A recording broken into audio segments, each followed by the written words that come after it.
Guys ഇന്നത്തെ recipe എന്ന് പറയുന്നത് ഒരു റോസ്റ്റഡ് ചിക്കനാണ്. അതായത് അടിപൊളി ടേസ്റ്റും ഇതൊക്കെ വരുന്ന അടിപൊളി കേട്ടോ. ഞാൻ തിന്നു നോക്കിയപ്പോൾ എനിക്ക് അടിപൊളിയായിട്ട് തന്നെ തോന്നിയത്. അപ്പം അതിന് വേണ്ടിയുള്ള ഇൻഗ്രീഡിയൻ്റ് എന്തൊക്കെയാണെന്നും കൂടി നോക്കാം. അതിനും വേണ്ടിയാണ്ടേ ഒരു മിക്സിൻ്റെ ജാർ എടുത്താണ്ടേ അയക്കുണ്ടല്ലോ തക്കാളി ഒരു 2 ചളവള അറിഞ്ഞാണ്ട് ഇട്ടാണ്ടേ പിന്നെ അയക്കുണ്ടല്ലോ 2 മുളക് ഇടുക.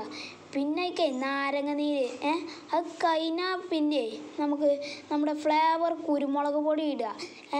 പിന്നെ ഉണ്ടല്ലോ സുർക്കയും കൂടി ഒഴിച്ചാൽ പിന്നെ തൈരില്ലേ അതും കൂടി ഒഴിച്ചാണ്ടേ അയക്കുണ്ടല്ലോ 2 ടേബിൾ സ്പൂണേ സൺഫ്ലവർ ഓയിൽ. പിന്നെ നമുക്ക് വേണ്ടിയതേ ഇതൊന്ന് അരച്ചെടുക്കുകയാണ്. അരച്ചെടുത്ത് കഴിഞ്ഞാണ്ടേ പൗതി ഉണ്ടല്ലോ ഒരു പാത്രത്തേക്ക് വെക്കുക. പിന്നെ ഉണ്ടല്ലോ നമ്മുടെ മിക്സിയുടെ ജാറിൽ ഇട്ടാണ്ട് ഒന്നാണ്ട് അരച്ചെടുക്കണം. ജീരകവും പിന്നെ ഉണ്ടല്ലോ മുളക് പൊടിയും മഞ്ഞപ്പൊടിയും ഒക്കെ ഉണ്ടല്ലോ 1 ടേബിൾ സ്പൂൺ ഒഴിച്ചാൽ പിന്നെ ഇതൊന്നേ കറക്കിയെടുത്തിട്ട് വരാം. കറക്കിയെടുത്താണ്ട് ഞാൻ നേരെ കോയിൻ്റെ മേത്തേക്ക് ചാടി കോയിനെ ഒരു വരട്ടാണ്ടുണ്ടല്ലോ അയിമ കൂടെ നമ്മളെ കൂട്ടില്ലേ പറഞ്ഞു കൊടുത്ത് നിങ്ങൾക്ക് ഇപ്പോൾ എത്രയും വരട കേട്ടോ 10 വരെ നിൽക്കടാ. എന്നിട്ട് കഴിഞ്ഞാണ്ട് അതിൻ്റെ മോളിൽ കൂടി അടി കൂടി എല്ലായിടത്തും കൂടി ആ കൂട്ടെന്നാണ്ടേ ഒഴിച്ച് സേഫാക്കി വെക്കണം. അപ്പോൾ അതിനുള്ളൊരു ടേസ്റ്റും കിട്ടുള്ളൂ കേട്ടോ. അപ്പോൾ ഇതൊന്ന് എല്ലായിടത്തും ഉള്ളും പുറക്കെ തേക്കണം കേട്ടോ. ഉള്ളും പുറം തേക്കാൻ മറക്കരുത് കേട്ടോ.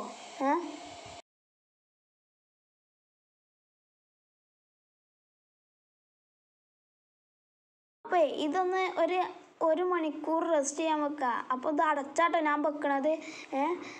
ഇത് അടച്ചാണ്ട് തന്നെ വെക്കണം കേട്ടോ, അത് നിർബന്ധമാണ്. പിന്നെ ഒരു കുക്കർ എടുത്താണ്ടേ അയക്കുണ്ടല്ലോ വെളിച്ചെണ്ണ നിങ്ങൾക്ക് വേണമെങ്കിൽ വെളിച്ചെണ്ണയും പാരാം. ഞാനിപ്പോൾ ഇവിടെ പാം ഓയിലാണ് വാങ്ങിയിട്ടുള്ളത്. അത് കഴിഞ്ഞാണ്ട് നമ്മൾ റെസ്റ്റ് ചെയ്യാൻ വെച്ച് കഴിഞ്ഞാൽ ചിക്കൻ ഇപ്പോൾ 1 മണിക്കൂർ കഴിഞ്ഞിട്ടുണ്ട്. അപ്പോൾ ആ ചിക്കനും കൂടി അയക്കൊന്ന് വെക്കുക. 2 ചിക്കൻ അപ്പുറം ഇപ്പുറം ഒക്കെയാണ്ട് വെച്ചാണ്ടുണ്ടല്ലോ ഒന്നാട് വെച്ചാണ്ട് ഒന്നാട് വേവിക്കുക.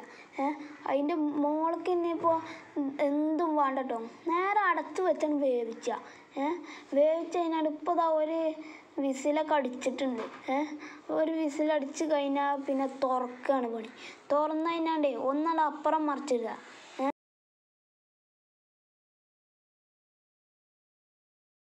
ഇതിൻ്റെ അടിയത്തെ കൂട്ടില്ലേ അത് നമുക്കേ ഒരു ഫ്രൈ പാൻ എടുത്താണ്ട് അതിക്ക് ഇടാനുള്ളതാണേ. എന്നിട്ട് പിന്നെ അതിൽ ഒന്ന് വെച്ച് വേവിച്ചാൽ. അപ്പോൾ ഞാനൊരു ഫ്രൈ പാൻ എടുത്താണ്ട് അതിക്ക് അതിൻ്റെ കൂട്ടിടുകയാണ്. കജ്ജ് പൊള്ളാണ്ട് കേട്ടോ, കജ്ജ് പൊള്ളാതെ ഇട്ടോണ്ട്.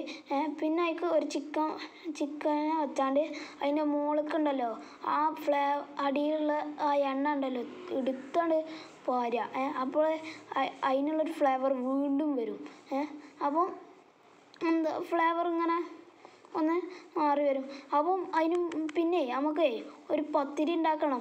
അതിനും വേണ്ടിയാണ്ട് ഉള്ളി മല്ലിച്ചപ്പും മറ്റേ കുരുമുളക് പൊടിയില്ലേ അതും പിന്നെ നമ്മളെ ഉപ്പും ഇട്ട് കൊടുക്കുക. ഉപ്പിട്ട് കൊടുത്ത് കഴിഞ്ഞാൽ പിന്നെ നമ്മളിവിടെ പാരുന്നത് എന്താണെന്ന് ചോദിച്ചാൽ നമ്മുടെ നാരങ്ങ നീരാണ്. നാരങ്ങ നീര് ഒഴിച്ച് കഴിഞ്ഞാൽ പിന്നെ അതൊന്നും മിക്സ് ചെയ്യുക. മിക്സ് ചെയ്യാതെ വേറൊരു പണിയില്ല. പിന്നെ നമ്മളെ കുബൂസ് ഉണ്ട്, കുബൂസാണ് കേട്ടോ, ഇത് ഹോംമെയ്ഡാണ്. അപ്പോൾ ഈ കുബൂസ് എടുത്താണ്ട് അതിമക്ക് നമ്മൾ കുറച്ചവിടെ പൗതിരിത്ത് വെച്ചില്ലേനോ അത് എടുത്താണ്ട് അതിമക്ക് ഉണ്ടല്ലോ കുറച്ച് ഉള്ളി ഇതൊക്കെ അടിച്ചാണ്ടുള്ള ഇതാണ് നിറച്ചാണ്ട് വെക്കുക. പിന്നെ അതൊന്നാണ് മടക്കലാണ്. മടക്കലൊക്കെ ഞാൻ പറഞ്ഞുതരാം. ഇങ്ങനെ പിടിച്ചാണ്ട് പിന്നെ ഇങ്ങനെയും പിടിക്കുക. അത് കഴിഞ്ഞാണ്ട് അതിൻ്റെ സൈഡ് ഇങ്ങനെയും പിടിക്കുക. പിന്നെ അങ്ങനെ മടക്കി കൊണ്ടുപോവുക. ഇത്രേ ഉള്ളൂ. നല്ല സിമ്പിളല്ലേ, സിമ്പിൾ പണിയാണിത്. പിന്നെ അതേമാതിരി വേറൊരു പത്തിരിയും കൂടി വെച്ചിട്ട് അതിൻ്റെ മുകളിൽ കൂടെ വീണ്ടും ഉള്ളി ഇതൊക്കെ വെച്ചാണ്ട് ഒന്നാണ് മടക്കിയെടുക്കുക. അപ്പോൾ ഞാൻ മടക്കലൊക്കെ ഞാൻ കാണിച്ചു തന്നിട്ടുണ്ട്. അപ്പോൾ ഞാൻ ഹോംമെയ്ഡേ കുബൂസ് ആയതുകൊണ്ടേ അതിന് നെരിപൊരി ഉണ്ട് കേട്ടോ, അടിപൊളി ടേസ്റ്റ്. നമ്മൾ ഇതൊന്ന് ടേസ്റ്റ് ചെയ്യാൻ പോകണേ. മണക്ക് ഇങ്ങനെ പിന്നെ ഞാനൊരു ചിക്കൻ ഷവർമ ഇട്ടീനി. അതിൻ്റെ ഇതിലുണ്ടേ കുബൂസിൻ്റെ വീഡിയോ കേട്ടോ. അത് പോയി കണ്ടാൽ നിങ്ങൾക്ക് കുബൂസ് എങ്ങനെ ഉണ്ടാക്കാമെന്നും കൂടി മനസ്സിലാക്കാം. കേട്ടോ മണം കേട്ടപ്പം തന്നെ തിന്നാൻ തോന്നുക.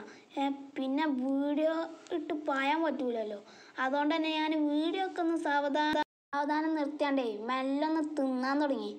ഞാൻ തിന്നപ്പോൾ പത്തിരി ചിക്കനും എല്ലാം കൂടി കൂട്ടി തിന്നപ്പോൾ അത് വേറെ ടേസ്റ്റ്. വീഡിയോ ഇഷ്ടപ്പെട്ടാലേ ലൈക്ക് ചെയ്യുക, ഷെയർ ചെയ്യുക, സബ്സ്ക്രൈബ് ചെയ്യുക, തൊട്ടടുത്തുള്ള ബെല്ലൈക്കണേ അടിച്ച് പരത്തിയേക്കുക. നിങ്ങൾ ഫുൾ സപ്പോർട്ടിച്ച് വേണം കേട്ടോ. എന്നാലേ നമുക്ക് മുന്നേറാൻ പറ്റുള്ളൂ. അടുത്തൊരു വീഡിയോ കാണാനേക്കേ ഇനി ഇവിടെ പറയണം. ബൈ.